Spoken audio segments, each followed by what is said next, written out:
UP का गाजीपुर राजनीति का सबसे बड़ा केंद्र बन गया। अखिलेश यादव मुख्तार अंसारी के घर पहुंचे और पूर्वांचल की सियासत में आग लग गई।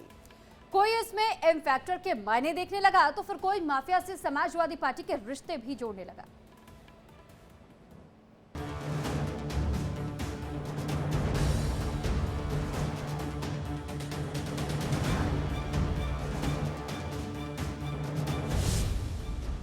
गाजीपुर में हलचल, मिशन पूर्वांचल। शॉकिंग है कि मुख्तार अंसारी ने खुद कहा कि उसको जहर दिया जा रहा है और वही बात सामने आई। यूपी का फाटक, अखिलेश की दस्तक। माननीय राष्ट्रीय अध्यक्ष जी अखिलेश यादव भैया आए थे, उस पे हमें आकर के हमारा हौसला बढ़ाया। माननीय राष्ट्रीय अध्यक्ष अखिलेश यादव जी हमारे गार्जियन हैं। जहरीली सियासत, बीजेपी से अदावत। हमें उम्मीद है कि सरकार सच्चाई सामने लाएगी और परिवार को न्याय मिलेगा। ओवैसी की घुसपैठ, समाजवादी टारगेट। बड़ा वाकया हुआ है, जुडिशियल कस्टडी में उनकी मौत हुई है और यहाँ की प्रदेश सरकार उसकी जिम्मेदार है। 24 का इम्तिहान किसके भाईजान? ये सपा की समस्या है, भाजपा की समस्या क्या है? भाजपा को तो फायदा ही फायदा है, चारों तरफ कमल खिल रहा है। यूपी का गाजीपुर पूर्वांचल की पॉलिटिक्स का पावर सेंटर बन गया है। यहाँ सियासत में सहानुभूति और सहानुभूति में सियासत का घालमेल है।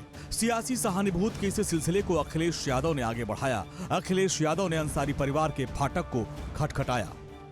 अखिलेश यादव ने माफिया मुख्तार अंसारी के घर पर दस्तक दी, उनकी मौत पर सहानुभूति जताई, मुख्तार के भाई अफजाल से मुलाकात की और बेटे उमर अंसारी को मजबूत बने रहने का ढांढस बढ़ाया। इस पूरी प्रक्रिया में दुख भरे माहौल से ज्यादा भविष्य की सियासी उम्मीदें नजर आई। खाने की टेबल पर इस भाव ने काफी कुछ बयां कर दिया। मुख्तार अंसारी ने खुद कहा कि उसको जहर दिया जा रहा है और वही बात सामने आई। हमें उम्मीद है कि सरकार सच्चाई सामने लाएगी और परिवार को न्याय मिलेगा। क्या सरकार भेदभाव नहीं कर रही थी? आप हम जितने लोग हैं, क्या हम ये स्वीकार कर लेंगे कि नेचुरल डेथ थी? क्या आम जनमानस में ये भावना नहीं है कि कुछ सरकार छिपा रही है?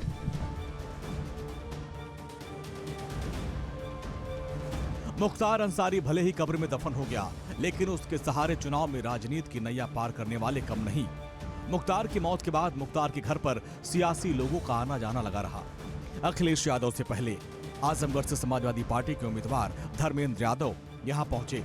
इसके अलावा हाल ही में अखिलेश से किनारा करने वाले स्वामी प्रसाद मौर्य भी यहां देखे गए। हैरानी की बात तो यह है कि ओवैसी ने भी इस मौके को खूब भुनाया। कस्टोडियल डेथ में उत्तर प्रदेश लगातार आगे बढ़ता चला जा रहा है। आखिरकार सरकार क्या चाहती है और सरकार का काम करने का तरीका क्या है? इसीलिए हमारा मानना है, समाजवादियों का मानना है कि न्याय हो और सच्चाई सामने आए। इंस्टीट्यूशंस हैं, कोर्ट है, थाना है, तहसील है, वहां न्याय मिलेगा। माननीय राष्ट्रीय अध्यक्ष जी अखिलेश यादव भैया आए थे और उन्होंने इस गम के मौके पर, जो इतना बड़ा गम हमारे ऊपर टूटा है, जो अपूर्ण क्षति है हमारे लिए, उस पे हमें आकर के हमारा हौसला बढ़ाया, हमको इमोशनली बैलेंस करने की कोशिश की। मेरी माता जी नहीं थी, मेरे बड़े भाई अब्बास अंसारी साहब नहीं थे, बाकी पूरा परिवार था। इन दोनों लोग की कमी थी जो उसको कहीं ना कहीं मेरे सीने को कुछ करार आया है। ये सब जानते हैं कि समाजवादी पार्टी का अंसारी परिवार से गहरा संबंध रहा है। अंसारी परिवार की पूरी सियासत एसपी और बीएसपी के इर्द गिर्द घूमती रही है। मुख्तार के बड़े भाई अफजाल अंसारी गाजीपुर से समाजवादी पार्टी के उम्मीदवार भी हैं और 2019 का लोकसभा चुनाव अफजाल अंसारी जीते थे, लेकिन तब वो बीएसपी में थे। इस बार वो अखिलेश यादव की पार्टी से चुनाव लड़ रहे हैं। मुख्तार की कहानी सरकार समझ रही है कि हमने द एंड कर दिया,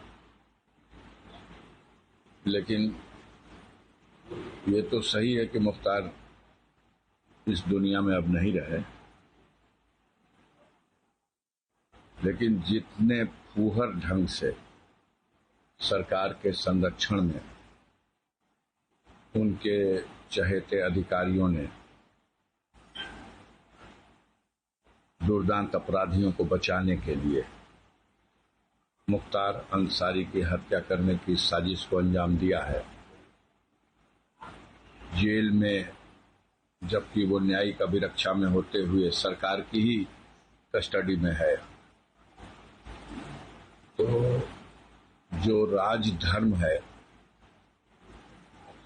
उसकी हत्या हुई है। अंसारी परिवार का गाजीपुर के साथ साथ पूर्वांचल में जबरदस्त दबदबा है। अंसारी परिवार का गाजीपुर, घोसी, बलिया, जौनपुर, आजमगढ़ की सियासत में खासा असर है। अब वो क्यों है वो भी आप समझिए, क्योंकि आजमगढ़ में 3.5 लाख, गाजीपुर में 3 लाख, जौनपुर में और घोसी में 2.5 लाख और बलिया में 1,10,000 मुस्लिम मतदाता हैं।